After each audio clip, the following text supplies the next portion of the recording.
지금 이 시각 여러분들이 주목하는 뉴스 만나보겠습니다. 집값이 생각보다 빠르게 떨어지고 미분양까지 늘자 정부가 2달 만에 부동산 규제 지역을 또 풀었습니다. 이제 서울과 경기 등 4곳을 빼면 전국 규제 지역이 모두 해제됐는데요.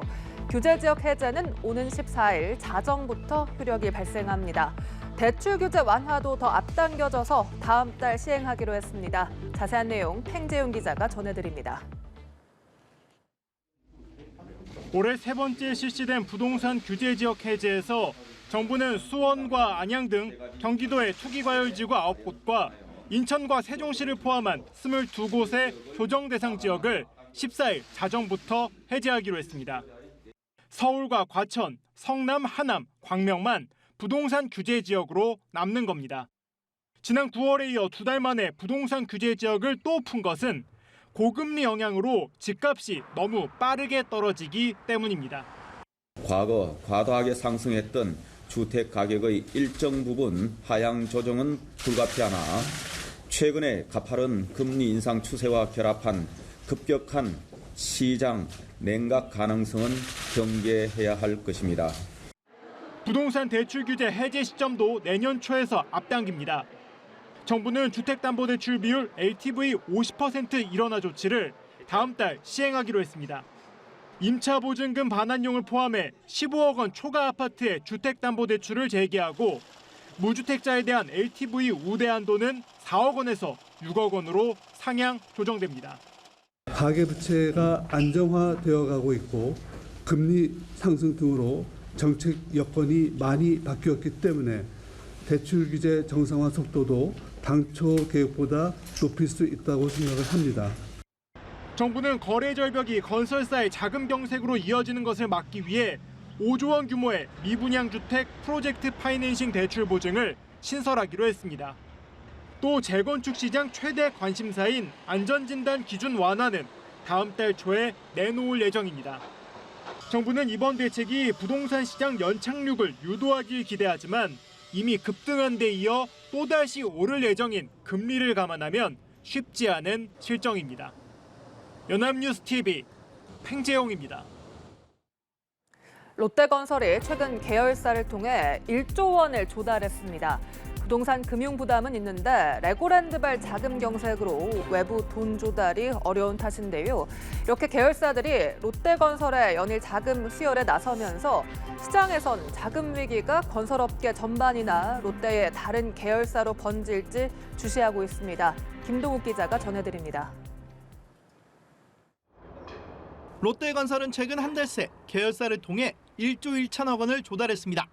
지난달 18일 계열사를 대상으로 2천억 원의 유상증자를 실시한 데 이어 이틀 뒤 롯데케미칼에서 5천억 원을 차입했고 이달 들어서도 8일 롯데정밀화학에서 3천억 원, 이틀 뒤 또 롯데홈쇼핑에서 1천억 원을 차입한 겁니다. 롯데건설은 단기 부동산 프로젝트 파이낸싱 금융 환경이 아직 정상화되지 않아 안정적 재무 구조를 갖고자 한 것이라고 설명했습니다. 하지만 그룹사 전체의 재무 부담이 커질 수 있다는 우려가 나옵니다. 핵심 계열사 롯데케미칼은 롯데건설 증자에 876억 원을 투입하고 별도로 5천억 원을 꺼줬지만 정작 본사도 3분기 4,238억 원의 창사 이래 최대 영업 손실을 냈습니다. 이 상황에서 2조 7천억 원의 일진 머티리얼즈 인수자금도 마련해야 합니다. 그러자 나이스 신용평가는 롯데케미칼은 물론 롯데 지주의 신용등급 하향도 검토하겠다고 밝혔습니다. 롯데건설의 프로젝트 파이낸싱 우발 채무는 약 6조 7천억 원, 이 중 약 3조 1천억 원의 만기가 연말까지 집중돼 있습니다. 정부는 자금 경색 사태가 전이되지 않도록 하겠다고 강조했지만 정상적인 기업조차도 자금 융통이 안 돼서 유동성 문제가 신용위험으로 퍼지는 거, 이거는 막아야 된다는 게 이제 기본적인 생각이고, 튼튼한 대기업도 너 못 믿겠으니까 너 빌린 거 다 갚아 하루 만에. 그건 다 어렵거든요. 계열사들이 롯데건설의 연일 긴급 자금 수혈에 나서면서 시장의 우려는 쉽게 가시지 않고 있습니다. 연합뉴스TV 김동욱입니다. 방역당국이 7차 유행의 시작을 공식화했습니다. 이르면 다음 달 지난 여름 수준의 규모로 유행 정점을 찍을 것으로 내다봤는데요.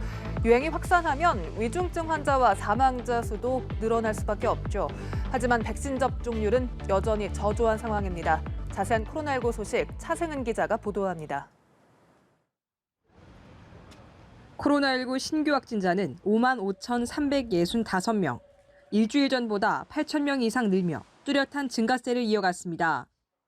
위중증 환자는 일주일째 300명을 넘겼고 사망자는 52명 나왔습니다. 7차 재유행의 시작을 공식화한 방역당국은 이르면 다음 달 지난 여름 수준의 규모로 유행 정점을 찍을 것으로 내다봤습니다.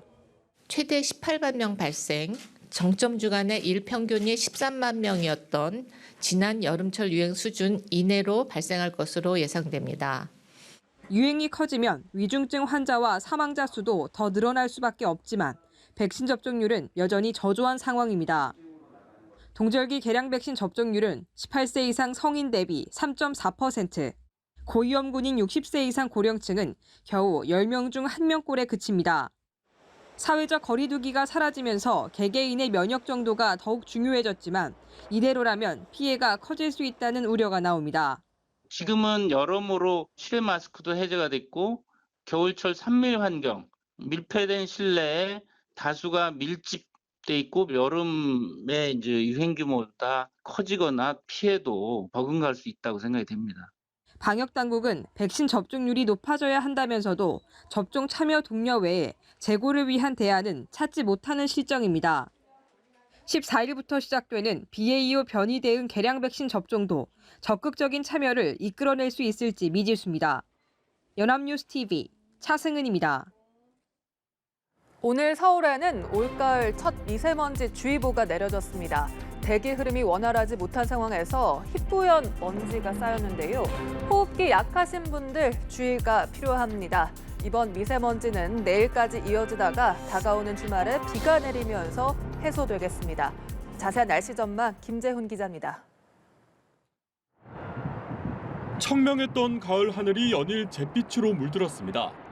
평소 훤하게 보였던 고층 건물들은 겨우 윤곽만 드러냈습니다. 잠잠하던 미세먼지가 다시 고개를 들었습니다. 수도권과 충청에서는 초미세먼지가 세제곱미터당 80마이크로그램을 넘는 등 평소 농도의 두세 배를 웃돌았습니다. 경기와 충남에 주의보가 내려졌고 서울에서도 올가을 첫 초미세먼지 주의보가 발령됐습니다. 서울의 초미세먼지 주의보는 지난 2월 11일 이후 약 9달 만입니다. 연일 희뿌연 먼지가 기승을 부리는 건 꽉 막힌 기류에서 찾을 수 있습니다. 바람이 거의 불지 않는 고기압 중심의 우리나라가 놓이면서 오염물질이 흩어지지 못하고 지속적으로 쌓이는 겁니다. 내일까지 수도권과 충청 등 서쪽 지방을 중심으로 공기가 탁한 곳이 많겠습니다. 이번 초미세먼지는 주말 곳곳에 비가 내리면서 차츰 해소될 전망입니다. 환경당국은 먼지 농도가 높은 지역에서는 노약자와 어린이 등은 되도록 외출을 자제하고 부득이한 바깥 활동 시에는 보건용 마스크를 착용해달라고 당부했습니다. 연합뉴스TV 김재훈입니다. 안화골절 수술 후 재활 중인 축구대표팀 주장 손흥민이 카타르 월드컵에 마스크를 쓰더라도 출전하겠다는 의지를 밝혔습니다. 토트넘 구단은 현재 손흥민이 착용할 마스크를 제작 중인 걸로 전해졌는데요. 손흥민은 어제 SNS에 1% 가능성만 있다면 앞만 보고 달려가겠다며 부상 후 첫 각오를 밝히기도 했습니다.